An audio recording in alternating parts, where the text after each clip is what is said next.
ಎಲ್ಲರಿಗೂ ನಮಸ್ಕಾರ. ಕಳಸ ಕುಕ್ಕಿಂಗ್ಗೆ ಸ್ವಾಗತ.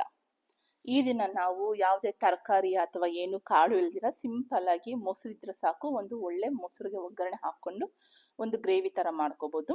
ಇದು ಚಪಾತಿ ಮತ್ತೆ ಬಿಸಿ ಬಿಸಿ ಅನ್ನ ಜೊತೆಗೆ ತುಂಬಾ ಚೆನ್ನಾಗಿರುತ್ತೆ. ಇದು ಮಾಡೋದು ತುಂಬಾ ಸುಲಭ. ಈ ಬೇಸಿಗೆ ಕಾಲದಲ್ಲಿ ಸ್ವಲ್ಪ ಈ ತರ ತಂಪಾಗಿದ್ರೇನೆ ಅಲ್ವಾ ತಿನ್ನಕ್ಕೆ ಇಷ್ಟಪಡೋದು.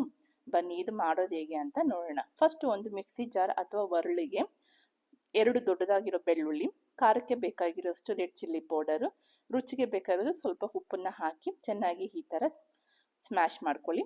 ಮಿಕ್ಸಿಯಲ್ಲಿ ಬೇಕಾದ್ರೂ ನೀವು ಹಾಕೋಬಹುದು. ಈ ತರ ತರಿಯಾಗಿ ಆದ್ರೆ ಸಾಕಾಗುತ್ತೆ, ತುಂಬಾ ಪೇಸ್ಟ್ ಆಗಬೇಕಾಗಿಲ್ಲ. ನೋಡಿ ಸಾಕಾಗುತ್ತೆ.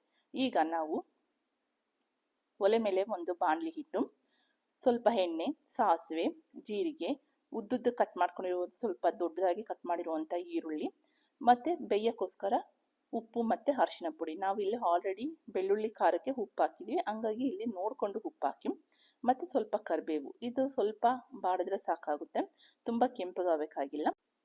ಈಗ ನಾವು ಮಾಡಿಟ್ಕೊಂಡಿರುವಂತ ಬೆಳ್ಳುಳ್ಳಿ ಪೇಸ್ಟ್ ನ ಆಡ್ ಮಾಡಿ, ಬೆಳ್ಳುಳ್ಳಿ ಪೇಸ್ಟ್ ಹಾಕಿದ್ಮೇಲೆ ಒಂದು 2 ನಿಮಿಷ ಚೆನ್ನಾಗಿ ಎಣ್ಣೆಯಲ್ಲಿ ಫ್ರೈ ಮಾಡಿ, ಸ್ವಲ್ಪ ಹಸಿ ವಾಸನೆ ಹೋಗೋವರೆಗೂ. 1 ಸ್ಪೂನ್ ಧನಿಯಾ ಪುಡಿ, ಸ್ವಲ್ಪ ಗರಂ ಮಸಾಲ ಬೇಕು ಅಂದ್ರೆ ಹಾಕೊಳ್ಳಿ, ಇಲ್ಲ ಅಂದ್ರೆ ಧನಿಯಾ ಪುಡಿ ಮತ್ತೆ ಗರಂ ಮಸಾಲ ಸ್ಕಿಪ್ ಮಾಡ್ಕೋಬಹುದು. ಈಗ ಅದು ಸ್ಟವ್ ಆಫ್ ಮಾಡಿಬಿಟ್ಟು ನಮ್ಗೆ ಎಷ್ಟು ಬೇಕೋ ಅಷ್ಟು ಮೊಸರನ್ನ ಸ್ವಲ್ಪ ಬೀಟ್ ಮಾಡಿ ರೆಡಿ ಇಟ್ಕೊಳ್ಳಿ. ಬೀಟ್ ಮಾಡ್ಕೊಂಡ್ರೆ ಅದು ಗಂಟು ಅನ್ನೋದು ಸ್ವಲ್ಪ ಕರಗುತ್ತಲ್ಲ, ಅವಾಗ ಚೆನ್ನಾಗಿರುತ್ತೆ. ಮತ್ತೆ ಸ್ವಲ್ಪ ಒಗ್ಗರಣೆ ತಣ್ಣಗಾದ್ಮೇಲೆ ಅದ್ರ ಜೊತೆ ಹಾಕಿ ಮಿಕ್ಸ್ ಮಾಡಿ.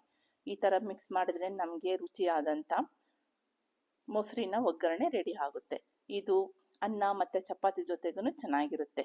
ಬಾಕ್ಸ್ಗೂ ಅಷ್ಟೇ, ಯಾವಾಗಾದ್ರೂ ನಾವು ನಾರ್ಮಲ್ ರೆಗ್ಯುಲರ್ ಕರ್ಡ್ ರೈಸ್ಗಿಂತ ಈ ತರ ಮಾಡಿ ಕಳಿಸಿದ್ರು ತುಂಬಾ ಚೆನ್ನಾಗಿರುತ್ತೆ. ಇದಕ್ಕೆ ಮೇಲಿಂದ ಸ್ವಲ್ಪ ಖಾರ ಬೂಂದಿ ಅಥವಾ ಸೌತೆಕಾಯಿನ ಹಾಕೊಂಡು ತಿನ್ನಿ, ತುಂಬಾ ಚೆನ್ನಾಗಿರುತ್ತೆ. ನಿಮ್ಗೂ ಈ ವಿಡಿಯೋ ಇಷ್ಟ ಆಗಿದ್ರೆ ಲೈಕ್ ಮಾಡಿ, ಶೇರ್ ಮಾಡಿ, ಸಬ್ಸ್ಕ್ರೈಬ್ ಮಾಡಿ. ಥ್ಯಾಂಕ್ಸ್.